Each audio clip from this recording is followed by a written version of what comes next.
So what's up everyone, again welcome back to my channel with another additional game card for my Nintendo Switch. So this is from the Toy Kingdom store, so here in our country, Philippines. So I only bought it for 1,500 pesos, so 1,500 pesos. So this is the Need for Speed Hot Pursuit. So let's open this one. Okay, so this is the game that I bought. Okay, there you have it. So this is the remastered one, so discounted. So this is the previous price for this is 1,799 and I got this for 1,500. Okay, so this one, Hot Pursuit, is this one, Need for Speed Hot Pursuit. Okay, this one, it's time to reignite the pursuit and unleash a savage sense of speed boat. Okay. So I didn't have the underground too, but I think this is good enough to have it. Okay, how to open this up? Okay, there you go, and then there you have it. Let's gonna take off, and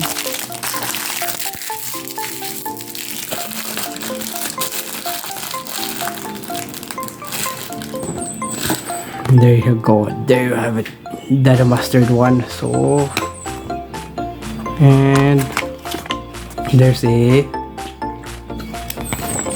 one, driving controls, the brake, skip track, okay, and then one, and then the pause game. So accelerate, change camera, nitros, headlights, turn, brake, rotate camera. So that's it for the. So there is the game card. This is the game card. So Need for Speed Hot Pursuit. So okay, I'm gonna, okay, this one, yes, and also you can see right there the Nintendo, and then